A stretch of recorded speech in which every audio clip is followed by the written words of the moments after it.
Muy bien, pues bienvenidos al curso de introducción a la programación orientada a objetos. Bueno, en este caso la unidad es introducción al paradigma de la programación orientada a objetos.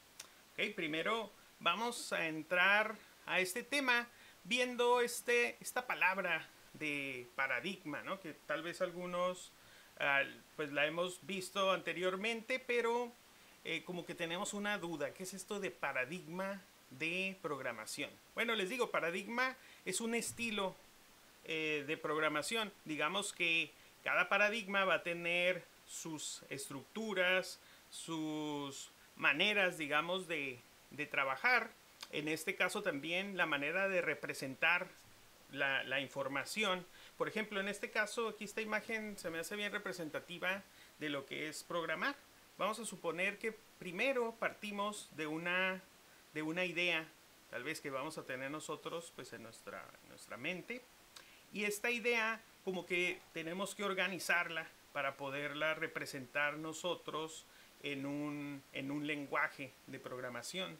Pero aquí la idea es que lamentablemente la computadora pues no es más que circuitos y son realmente impulsos eléctricos, etcétera, que pues digamos es un lenguaje, vamos a decirlo entre comillas, bien distinto al que nosotros utilizamos. Que también fíjense que internamente nuestros cerebros son también conexiones eléctricas, etcétera, pero como que ya después lo representamos nosotros internamente en nuestra mente, nuestras ideas, y la idea es pasar de las ideas que nosotros tenemos a decírselas a la computadora para que haga algo, ¿no? Por ejemplo, vamos a suponer que nosotros queremos hacer este juego, me imagino que ya algunos lo han jugado, de Angry Birds, ¿no? Este juego, por si no lo han jugado, pues básicamente nosotros lanzamos con una resortera a estas aves y van y se impactan con unas estructuras que hay por ahí. Y también lo que queremos al impactar nuestras aves es tratar de matar a unos puerquitos que son los enemigos, digamos, en este juego. Vamos a suponer que yo quiero implementar este programa. Le decimos implementar básicamente a programar el programa. Pero ¿por qué implementar? Porque en ocasiones antes hacemos un análisis, un diseño y después implementamos el diseño que ya hicimos con anterioridad. Ok, entonces bueno, ya yo quiero hacer este juego, pero al ir analizando lo que involucra este tipo de juego, nos damos cuenta que requerimos de ciertos conocimientos o tenemos que expresar, por ejemplo, fuerzas que van a impactar sobre objetos, y también debe haber una física o unas leyes de la física que deben de gobernar, digamos, cómo van a interactuar estos objetos cuando se impacten unos con otros, ¿no? O sea, digamos que cada objeto debería de tener masa, tal vez haya alguna gravedad, cuando se impacta deben, pues tal vez vamos a tener varios vectores que tenemos nosotros que considerar para ver cómo se va a mover. Entonces ahí tenemos como algunos problemas. También cuando arrojamos a un objeto, pues de nuevo, como está la gravedad, se va a afectar, va a tener una velocidad inicial, aceleración, y podemos empezar a ver que hay muchos conceptos realmente que se involucran en un programa sencillo a primera vista como el de Angry Birds. También tenemos este aspecto donde tenemos diferentes tipos de aves, cada una con sus características distintas. Por ejemplo, aquí en este caso, si se fijan, estas son como más gorditos y luego tal vez más pesados, y esta ave de aquí se ve como más aerodinámica, ¿no? Parecería como que es más veloz y también más ligera probablemente. Entonces, aunque en cierto nivel las dos aves comparten algunas características como las que les decía, la masa, ambos tienen color, también tienen comportamientos distintos en ocasiones dentro del juego. Entonces digamos que yo quiero hacer este programa, pues para hacerlo, pues no me voy a poner a escribir en lenguaje ensamblador, aunque pues es una posibilidad. Lo que voy a hacer es utilizar un lenguaje de programación con ciertas reglas, ciertas estructuras y también cierto paradigma. Okay, en el paradigma orientado a objetos, viéndolo ahorita de una manera así muy rápida, a mí me interesa representar precisamente a los objetos que va a haber en el programa que yo voy a desarrollar. Por ejemplo, en este caso, ¿qué objetos vemos? Pues vemos una resortera, por ejemplo. Vemos varios objetos de estas aves rojas, ¿verdad? Si se fijan, son prácticamente iguales, tienen las mismas características y tengo 3 objetos de ese tipo, podría decir. Acá también voy a tener otro objeto, ¿verdad? Que sería esta otra ave. Pero incluso los vectores, ¿verdad? Que yo voy a utilizar también van a ser objetos. ¿Ok? Entonces yo voy a poder hacer operaciones entre vectores, pero viéndolos como si fueran objetos independientes y con ciertas características cada uno de ellos. Pero ¿qué es esto de objetos? Es básicamente, imaginen como un tipo de dato. Si ustedes en la programación que vienen, que no es de programación orientada a objetos, ¿qué tipo de dato utilizan o han utilizado? Pues una cadena, ¿verdad? Un string, o tal vez han utilizado enteros, floats. Cada uno de esos tipos de datos sí lo recuerdan, ¿verdad? Por ejemplo, ¿cómo representaría yo, con qué tipo de datos representaría yo la edad de una persona? A ver si alguien me puede decir. Por ejemplo, podría ser un entero o un entero small int. Puede ser con enteros. Sí, y por ejemplo, un monto, por ejemplo, un salario, ¿cómo lo representarían? ¿Con qué tipo de dato?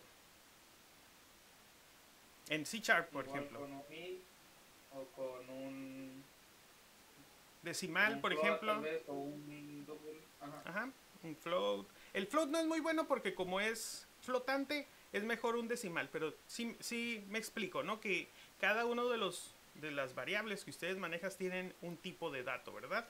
Pues imaginen que en la programación orientada a objeto yo voy a tener mi tipo de dato vector o mi tipo de dato ave, ¿ok? Y entonces yo voy a poder tener estas para mí podrían ser 3 variables ave, tipo ave. Ave 1, ave 2 y ave 3. Esa es la idea, ¿ok? Yo voy a tener objetos, los objetos podemos verlas como un nuevo tipo de dato, pero aquí la diferencia es que yo como programador voy a poder definir esos nuevos tipos de datos. O sea, yo voy a poder inventar mis tipos de datos. Ah, ok, ahora quiero hacer un tipo de dato ave, un tipo de dato vector. Ah, un tipo de dato resortera, un tipo de dato terreno, ¿sí me explico? Un tipo de dato background, un tipo de dato high score, o probablemente aquí high score simplemente si sería ya un entero, por ejemplo, ¿verdad? Que voy a estar manteniendo. Ahí yo voy a tener como que tomar esa decisión. Voy a utilizar un tipo de dato que ya existe, por ejemplo, para el high score, pues sí, yo creo que con un entero bastaría. O necesito crear un nuevo tipo de dato, ¿verdad? Que aquí la idea es que los tipos de datos que yo voy a hacer, a su vez internamente tienen otros tipos de datos. Por ejemplo, si yo quiero hacer el tipo de dato ave, pues internamente un ave va a tener, por ejemplo, el color, en este caso su masa, o podría tener su velocidad máxima.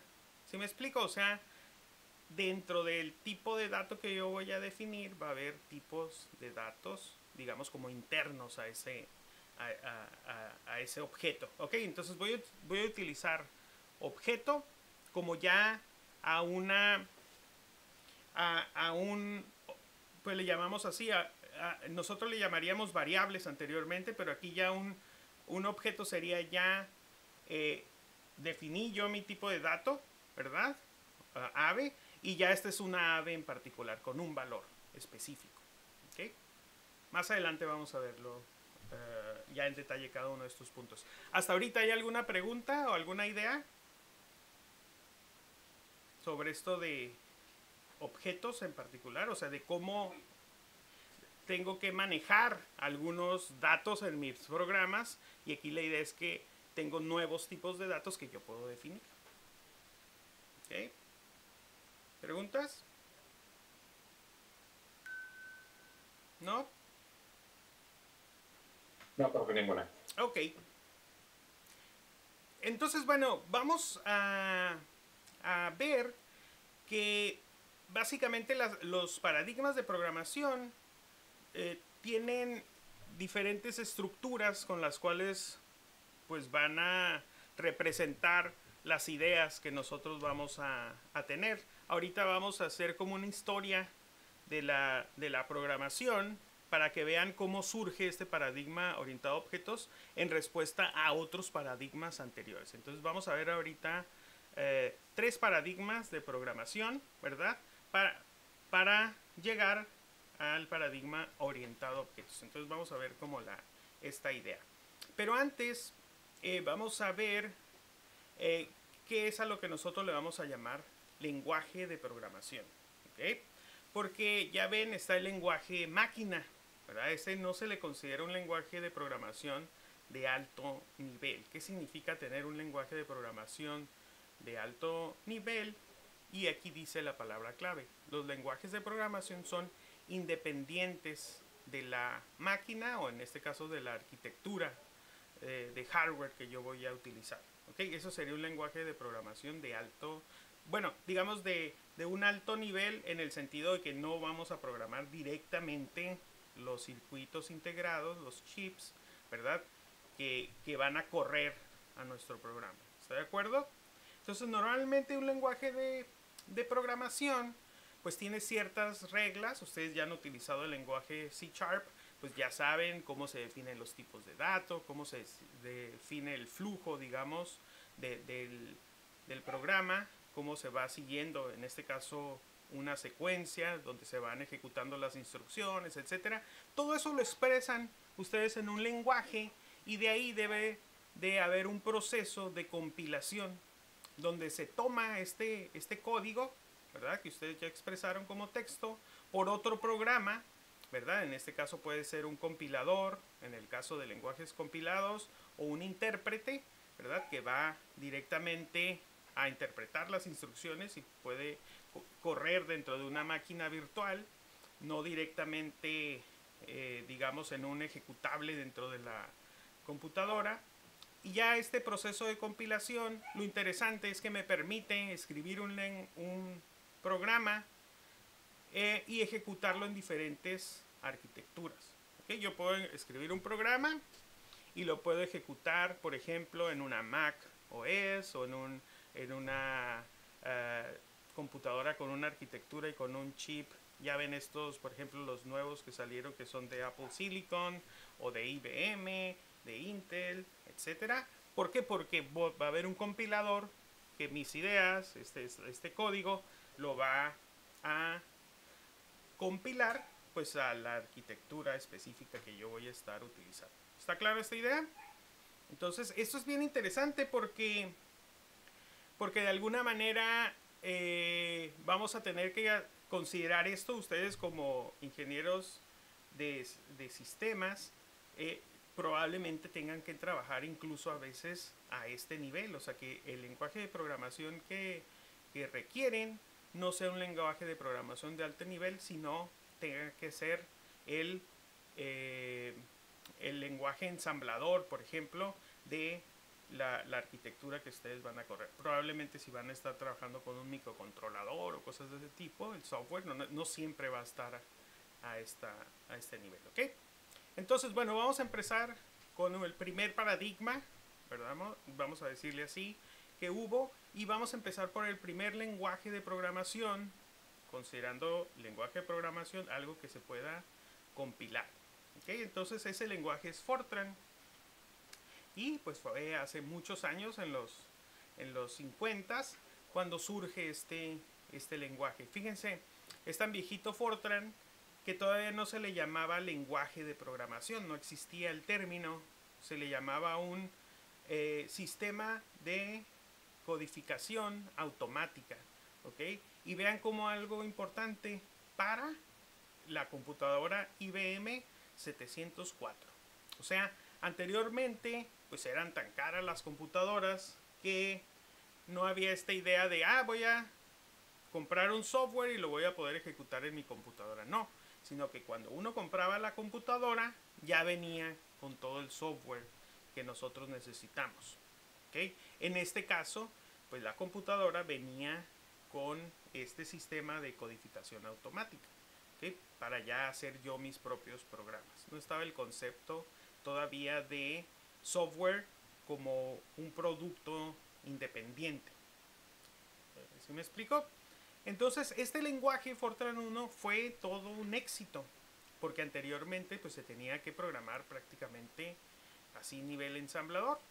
En aquel entonces se programaba en estas tarjetas, con tarjetas, tarjetas perforadas, y era pues otra idea básicamente. Pero los programas de software, digamos, aquí voy a hablar este tipo de programas como un paradigma, eran planos. Ahorita vamos a ver esta idea de por qué eran planos. Y el flujo se realizaba a través de saltos en las líneas de código. Entonces imagínense que ustedes empiezan a programar en Fortran. También, de hecho, yo el primer lenguaje de programación que utilicé, que era Basic, en ese momento se utilizaban las líneas de código. Entonces, antes de empezar yo a escribir una instrucción, imagínense, ustedes tenían que poner una línea, por ejemplo, 10. Y ya ponía, por ejemplo, ahí en esa línea, print Mario. Y después me saltaba a la otra línea, a la línea que seguía, y le ponía 20. Y después le ponía go to 10. Entonces lo que hacía esas dos líneas de código era ciclar el programa, simplemente volviendo a imprimir un montón de veces lo que yo quería. ¿Sí me explico? Y entonces, pues ya, ese era súper el éxito ahí, era como un hola mundo o algo así. Pero si estabas en una tienda, antes estaban en las tiendas así las computadoras, ponías eso y ya te ibas, y ahí se quedaba pues poniendo ahí muchas veces tu nombre o algo así. Entonces, pues eso estaba muy viejito, tenían líneas, cada una de las instrucciones, y había esta instrucción, ve a la línea tal, y ejecuta lo que hay ahí. Y después había, por ejemplo, condiciones. Si tal condición, vete a esta línea. Si no, vete a esta otra línea. Y así sucesivamente. Entonces aquí, algo importante, la manera en la que yo estructuraba mi programa era a través de las líneas de código. Pero ya había funciones. Por ejemplo, yo podía tener una función para calcular el seno, coseno, valor absoluto. Tenía arreglos y podía pues ya utilizar palabras, ¿verdad? Como do o go to o if. Entonces eso era pues bien cómodo para los programadores. Imagínense también qué tipo de aplicaciones se desarrollarían en esos años. O sea, no eran unas aplicaciones pues muy amigables, eran más bien para ingenieros, para militares, sobre todo. Aquí era, acuérdense que esta era la época pues de la posguerra, o ya la guerra, y entonces ahí era bien importante lanzar misiles, hacer todo tipo de control y de cálculos, sobre todo de defensa. Entonces, vamos a ver la estructura de un programa en Fortran. Como les digo, básicamente había líneas, por eso es plano, y después dentro de la línea yo podía saltar. Por ejemplo, vamos a suponer que aquí tenía algún proceso que yo quería hacer varias veces, pues de aquí decía, ok, vete para acá, realiza esto, y ya cuando termines esta línea, si hay alguna condición, pues ya continúas y te regresas a esta otra línea. O sea, había que especificar todos los saltos que había en nuestro código. ¿Ok? Entonces, son simplemente instrucciones y saltos de línea.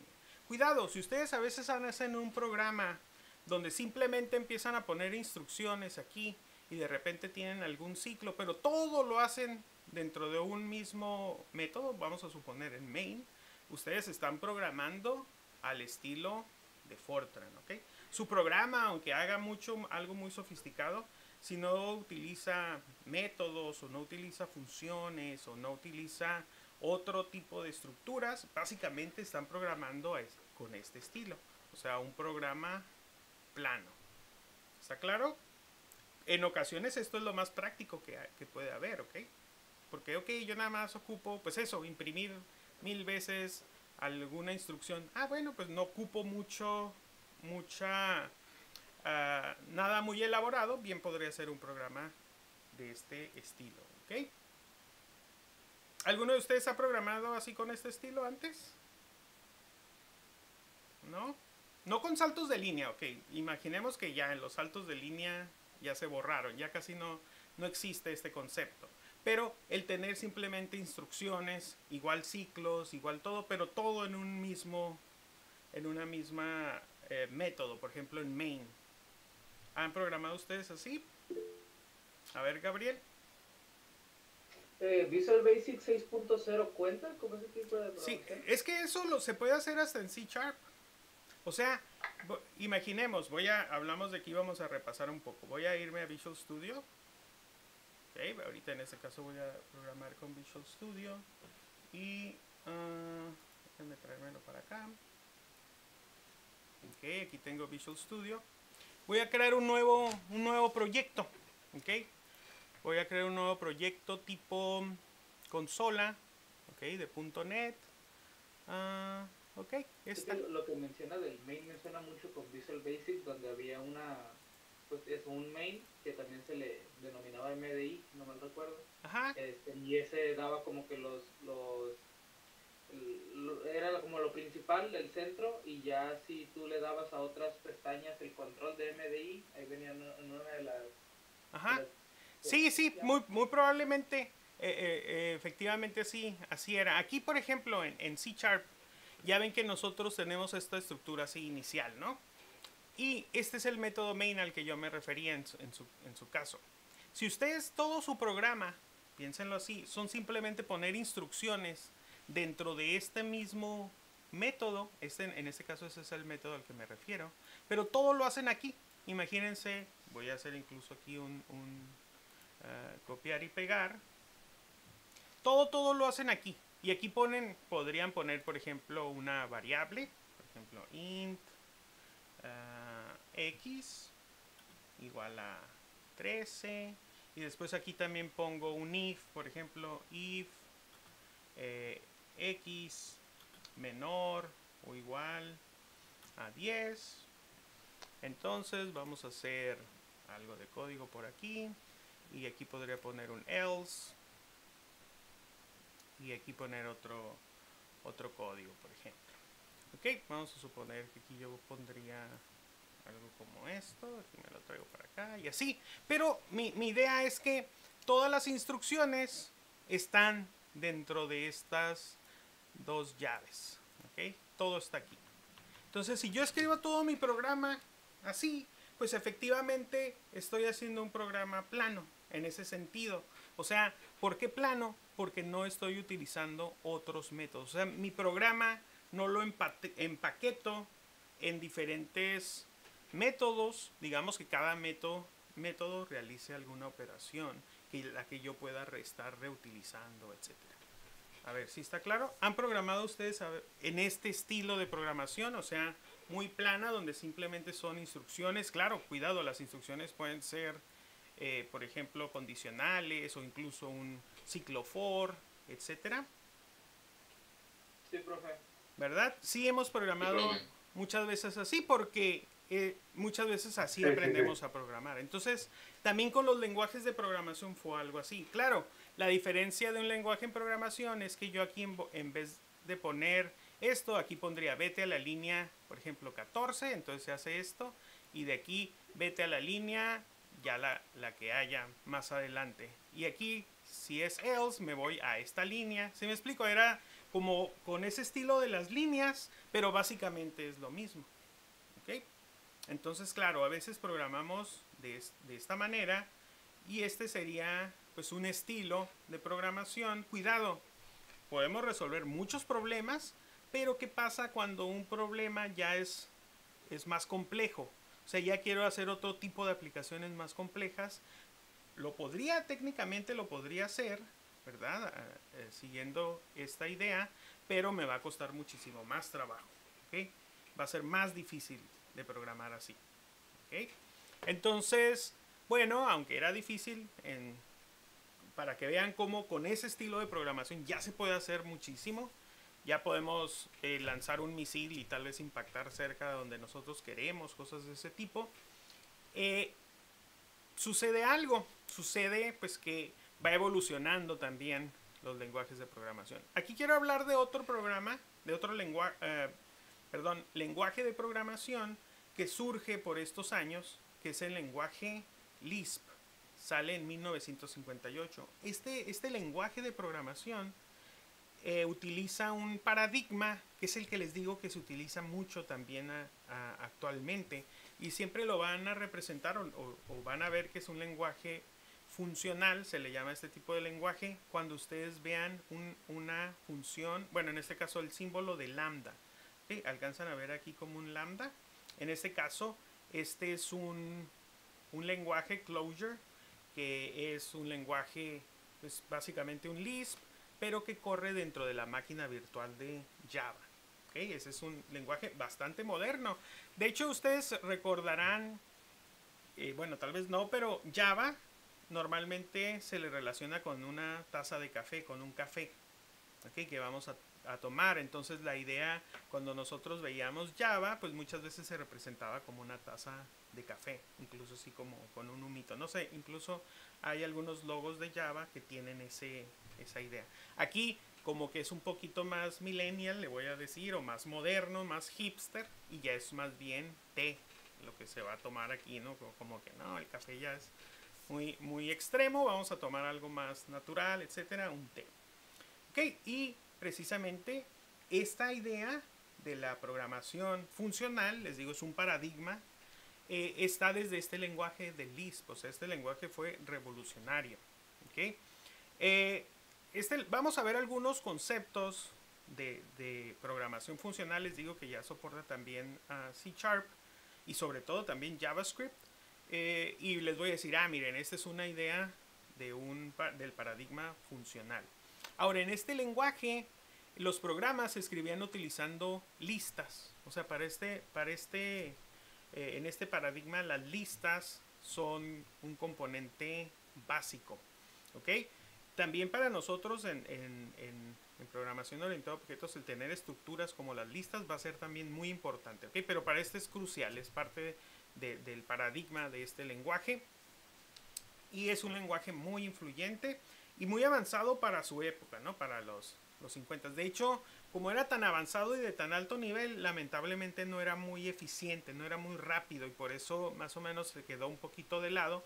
Pero, sin embargo, los primeros programas de inteligencia artificial se hacían sobre todo en este lenguaje en Lisp. ¿Okay? Ahora, ya no vamos a hablar mucho de este paradigma, pero es otro paradigma, otra idea de programar. De hecho, esta es una instrucción de Lisp, en este caso de Clojure, entre paréntesis, ahí se utilizan mucho paréntesis y ponemos reduce, ring, t. Entonces, digamos que es como estamos haciendo esa operación. ¿Ok? Ahora, siguiendo con la historia, después sigue este otro lenguaje, COBOL. Voy a hablar un poquito.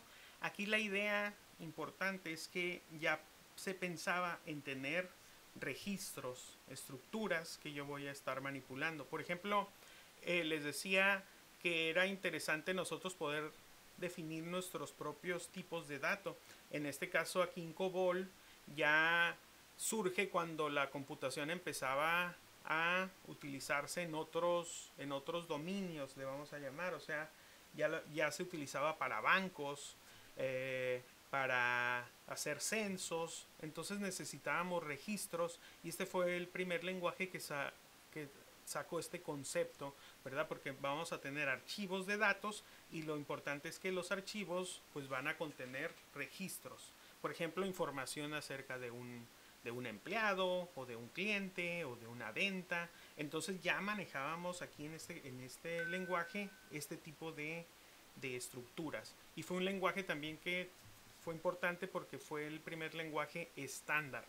O sea, yo ya no veía el lenguaje como una marca, sino como es un estándar. Yo puedo hacer mi implementación de COBOL, o otra empresa puede hacer su propio COBOL, y así sucesivamente. ¿Ok? Porque es un lenguaje estándar. También, por ejemplo, muchos lenguajes son estándar. JavaScript, por ejemplo, es un estándar, y hay varias implementaciones de lenguaje JavaScript.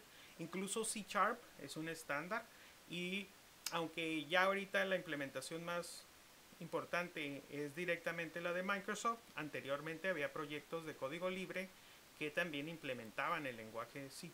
En este caso el compilador se llamaba Mono y era precisamente para compilar, al igual que con el compilador oficial, pues C#, pero para otros sistemas operativos como Linux, etc. Bueno, aquí empieza lo bueno. Aquí empieza lo bueno con este lenguaje Algol, porque Algol tuvo esta idea, ¿verdad? Que hizo un cambio de paradigma. Imagínense que aquí pues explotó la cabeza de muchos programadores porque cambiaron de paradigma. ¿Y cuál era la idea importante? Los bloques de código. O sea, yo tengo, si se fijan aquí dice begin y end. Esto que está aquí es un bloque de código, ¿ok? Y si se fijan, aquí hay otra idea bien interesante. Dice procedimiento.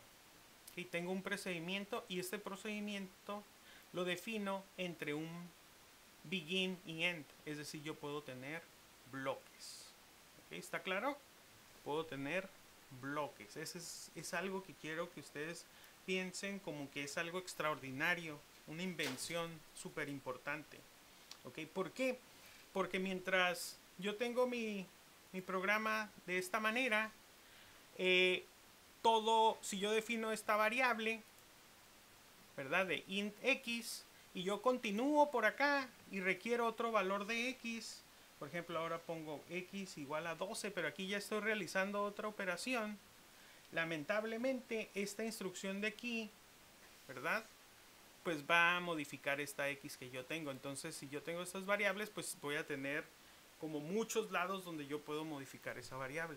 Sin embargo, si yo, por ejemplo, aquí, dentro de este bloque, pongo int z igual a 1, por ejemplo, una pregunta para ver.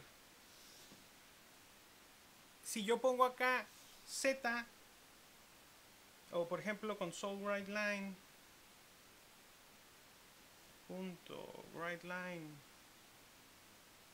y quiero imprimir z, ¿qué es lo que va a pasar? ¿O qué creen ustedes que suceda? Me marca, de hecho, si se fijan, imprimir el valor que se le asignó. no dice z no existe. No existe. Okay. Esto es algo bien importante que espero todos comprendan. Okay, o sea, dentro de la condición. Miren, creo que no todos captan este punto. Okay. Esta z no se puede utilizar aquí, porque esta z nada más va a ser visible en este bloque en el que se declaró. ¿Okay? O sea, los bloques me dicen el scope, le llaman, o sea, la visibilidad que va a tener esta variable. ¿Okay? De tal manera que si yo defino una variable dentro de un bloque, ¿verdad? Nada más se puede ver y se puede modificar dentro de ese bloque. En C# en particular, los bloques se declaran con estas llaves. ¿Okay? En Algol era más bonito, porque aquí decíamos begin y end. ¿Okay? Hay que escribir más, pero está muy bonito. Begin y end. Y yo sé que esta x de aquí es diferente a esta de acá. ¿Okay? Porque esta x de aquí está definida dentro de este bloque. ¿Sí queda claro? ¿Sí, Misael? Profe, una pregunta. ¿No Sí. sería mucho más sencillo declarar lo que sería la variable fuera de los bloques para que se pueda utilizar? Sería más sencillo, pero tendríamos este problema. O sea, el bloque tiene una ventaja. ¿Ok? El bloque tiene una ventaja que me evita errores. Porque probablemente no quiero, o sea, probablemente esto sea un error porque por algo la declaré dentro de este bloque. Imagínense que yo lo voy a declarar aquí porque nada más aquí lo ocupo. Si la quieres modificar en otro lado, debe de ser un error, porque yo aquí es donde necesito nada más esta variable. Entonces, sí lo puedo declarar todo acá, pero va a haber un problema. Imagínate que por acá tú esperas que el valor de x sea 13 todavía, pero como lo declaraste en un nivel muy alto, cualquiera de estos lugares del código puede modificar tu variable y tal vez hacerlo por error. ¿Ok? Entonces lo que hacen los bloques es proteger tus variables, vamos a ponerlo así, para que nada más se puedan modificar dentro de el lugar donde se definen. ¿Sí queda claro este concepto? Sí, profe. Ok, es muy importante. Si yo quiero modificarlo y si quiero que se vea aquí, sí puedo hacer lo que dice Misael. O sea, muevo esto para acá y aquí no hay problema. ¿Por qué? Porque ¿cuál es el ámbito de Z? Es el ámbito del bloque donde se define. ¿Okay? Entonces, en todo este lugar yo la voy a poder ver y aquí sí la puedo imprimir. ¿Está claro? Digamos, fíjense cómo es algo que hay que entender para no cometer errores. ¿Ok? Entonces aquí estamos conscientes de que yo quiero proteger a mis variables. O sea, lo que se dieron cuenta los diseñadores de Algol es que en los otros lenguajes como este tienes ese problema que si tú tienes alguna variable por aquí y sobre todo aquí que andamos saltando de líneas y todo, ¿qué pasa si por acá te modifican esta variable y hay un error en tu programa? ¿Ok? Se dieron cuenta de que eso es algo malo, algo incorrecto. Entonces inventaron una manera de proteger a las variables y para que ellas solamente se puedan ya sea ver, o sea, ser visibles y por lo tanto modificables dentro de sus bloques. ¿Está claro?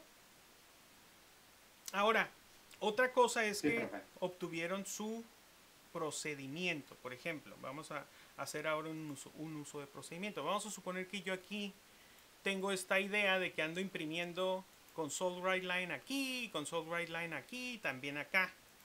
¿Ok? Pero vamos a suponer que esto fuera algo más elaborado, el write line, de tal manera que hacer esa instrucción realmente son como 20 instrucciones. Ok, entonces yo voy a separar esa acción y voy a tener aquí otro método. Le voy a poner aquí static. Este método también va a ser void y le voy a llamar imprime. Imprime y voy a ponerle aquí una variable que es lo que yo quiero imprimir. Ok, va a ser una variable de tipo cadena. Ok, le voy a poner valor. Y voy a tener algo aquí bien importante, fíjense. Voy a poner aquí, nada más esto lo voy a hacer como ilustrativo. Aquí voy a poner un string y por ejemplo un dato. Y que este va a ser igual a, pues, valor. Ahorita lo voy a hacer así, ¿ok?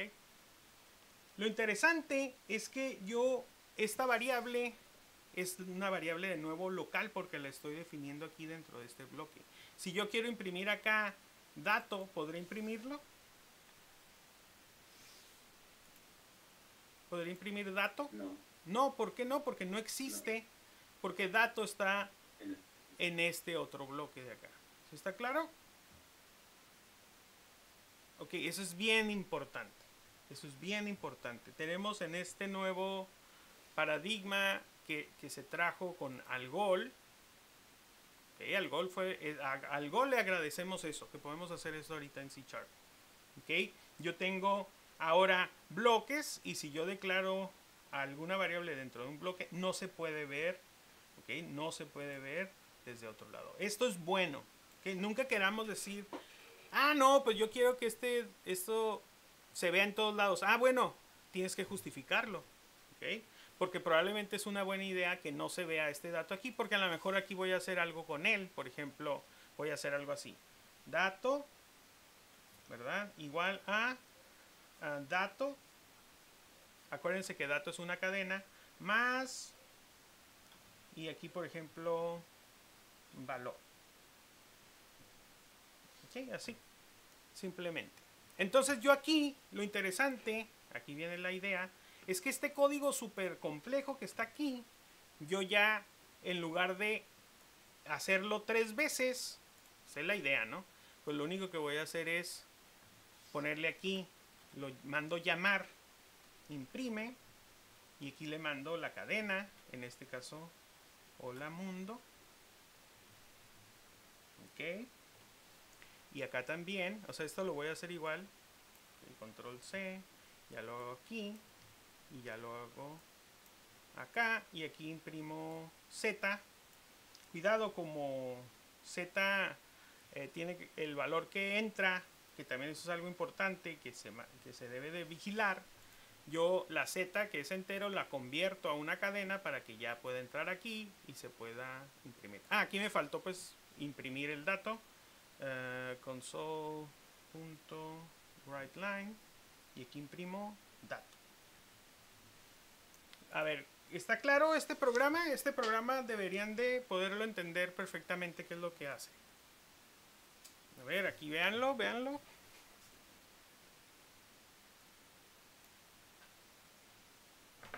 ¿Sí? ¿Alguien tiene alguna duda en este programa?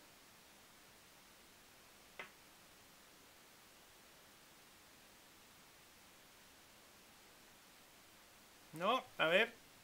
No, están muy en silencio. A ver, lo vamos a ejecutar. Ok. Ok, ya se imprimió. Hola mundo, 1 valor. Ok. Muy bien. ¿Por qué imprimió hola mundo? Porque aquí, pero se fijan que decía valor, ¿verdad? Porque se viene aquí o imprime hola mundo, nos venimos a este método, se toma el valor de hola mundo, se pone aquí en valor, ¿verdad? Esta es una variable local, no la puedo modificar de otro lado, pero la modifico porque le agrego esto de valor y luego lo imprimo. Y eso va a suceder 3 veces. En esta instrucción, en esta otra, ¿por qué? Porque, a ver, creo que en esta... Sí, en esta, aquí también porque X es mayor que 10, por lo tanto se hace el else, se imprime esto y también se imprime acá. ¿Sí queda claro? O sea, yo lo que quiero que vean es cómo tengo yo ya un nuevo elemento que me va a servir a la programación bastante poderoso, que es el que yo puedo tener métodos donde voy a empaquetar, ¿verdad? Operaciones que tal vez voy a requerir en mi programa. ¿Alguna pregunta de aquí de este programa y de la idea del concepto?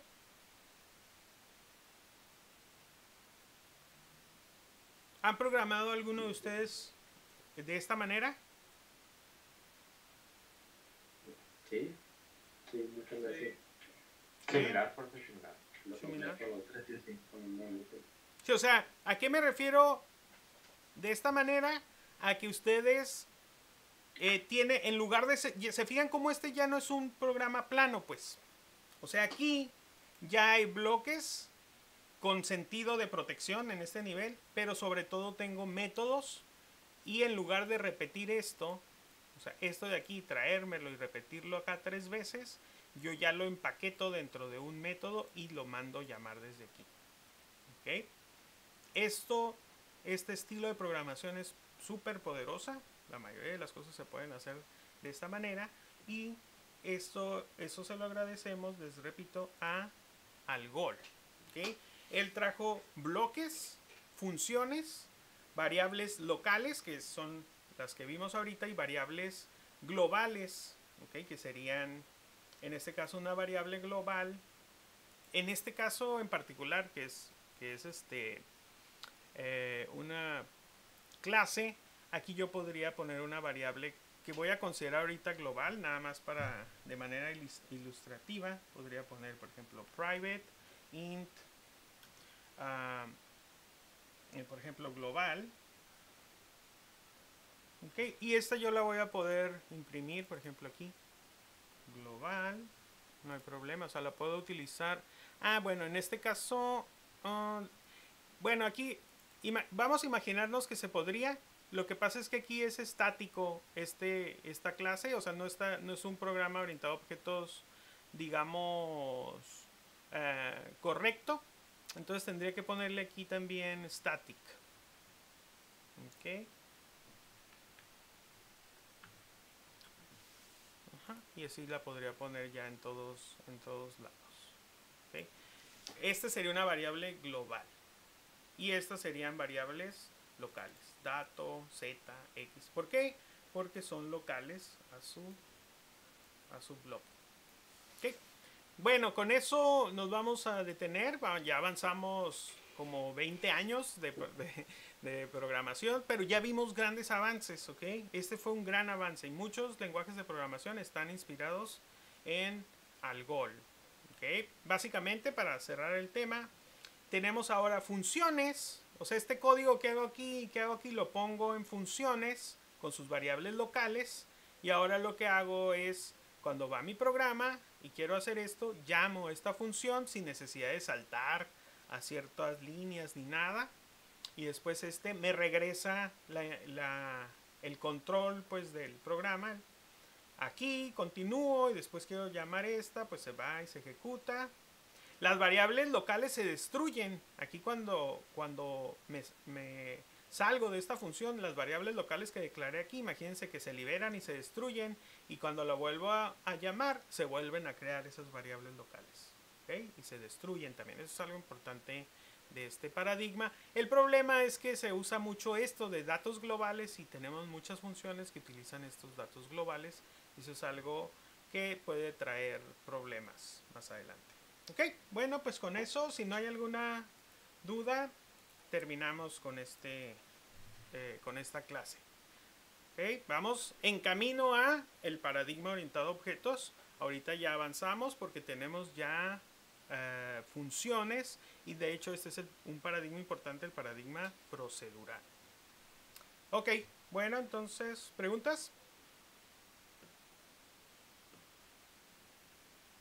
¿No? Okay, Por el momento no, profe. muy bien, pues voy a dejar de grabar.